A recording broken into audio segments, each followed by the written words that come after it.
How's it going, everybody? It's May 7th, 2025. These are my pawpaws. Now, I'm gonna try to dig this one up from the pot because it's in a pot, fabric pot in the ground, and figure out why it died. All the rest of these pawpaws, they woke up. These are also in fabric pots like this, buried in the ground. What I suspect happened to this one is I opened this window during the summer. Now I have a bed sheet covering it so that the sun doesn't hit the pawpaw when it aligns with the window, because what happens is the pawpaws are used to being exposed to this amount of light that's in the greenhouse here.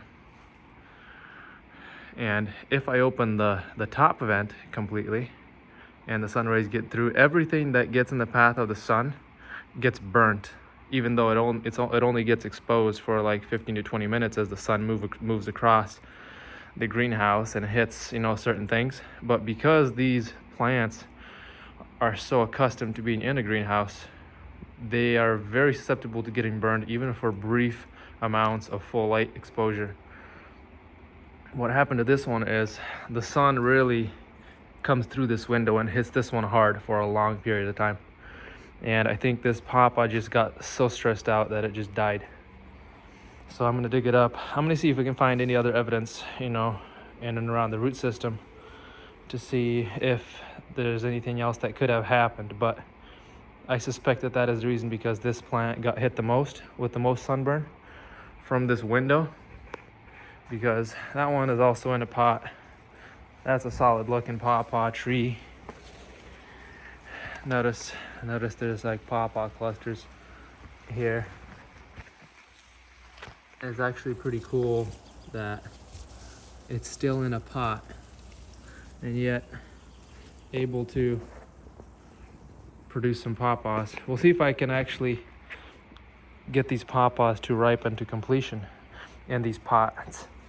I'll just show you a brief estimate of how big the caliper is. It's about 1.5 inches, maybe 1.25 inches, but it's pretty big. But these are 25-gallon pots. I'll show you once I pull this one out what the pot looks like. They're pretty large pots. This is KSU Chappelle. That was the cluster that I showed in an earlier video that had 6. 2 of them self-aborted. This cluster thinned itself. You can kind of see where those other 2 small ones were. If it focuses, probably can't see it. Right there's a spot. So they were in there. It thinned, so that's good, because I was gonna thin it myself, and it turned into a nice little cluster. That was because I pollinated it. Anything I don't pollinate, I noticed it does not set fruit. So the fact that I set spoiled meat out to attract the flies and everything doesn't seem to work as well in the greenhouse. You're kind of gonna have to pollinate your pawpaws by hand, unless you have really good fly activity during that time when they're blooming. I also planted mint because the ants just kept climbing up and planting scale on my pawpaws. They say nothing attacks pawpaws, but the ants were farming scale. So I have mint everywhere. This isn't the super invasive fuzzy type of mint. This one gets maybe knee high at the tallest, and it's much stronger than the fuzzy. I don't know what species of mint this is, but it really seemed to work to keep the ants away from the pawpaw plants so far. And I just put them in. So let me dig this up, see what it looks like. All right, I dug around it a little bit. This is the pot.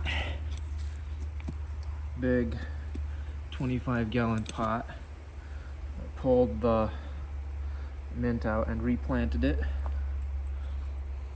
Let's see if this is a lie. Let's give it a scratch test. Okay, so it's green there.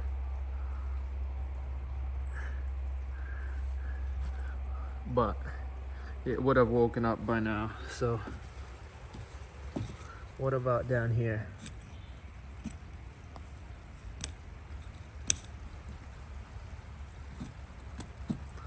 Also green. So why is it not waking up? It had flowers, but the flowers kind of didn't have the energy to open.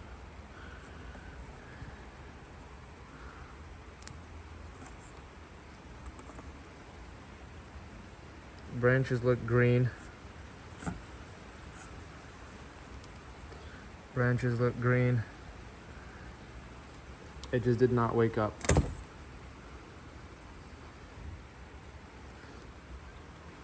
You can say, well, maybe you should just wait. I could wait, but I kind of doubt if it hasn't pushed by now, because notice the other pawpaws, like how much growth they have already. Almost a foot of growth. Stuff that's in buckets has pushed a long time ago. And stuff that's in pots similar to that plant has, you know, between 8 inches and 1 foot of growth. Here's KSU Chappelle that's in a 5-gallon bucket. This put on 14 inches of growth. So if it was alive, it would have opened, it would have leafed out, and it would have put on this much growth. Same variety. KSU Chappelle. Here and here. But this one did not wake up. Did not wake up. And if it doesn't wake up this year, it's not like it's gonna wake up next year. Here's the root system. Notice this root system is small.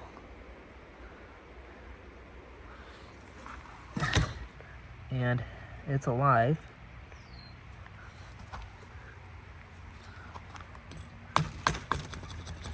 It's not like it's dead. I can't say that, you know, it rotted out or anything.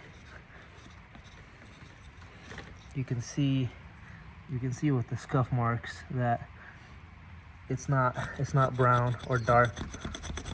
So technically alive, but it just didn't wake up. So I think this was a combination of problems with this tree, and that's why I stress selection for rootstock as well, because I've noticed same variety grafted to a different seedling will grow fine, but this was a combination of a slow growing seedling and also hit more by the sun, a little bit extra stress, a little bit weaker roots, and it resulted in the tree not waking up. Everything else is done the same to all these other trees that are in pots. Here's another one, Susquehanna, in a pot. This one just had a little bit more stress with sun on it, and the root system is weak. The root system was weak on this one. That's just a tie wrap. But yeah, you notice how small that root system was. It had the entire 25-gallon pot to go for, and it didn't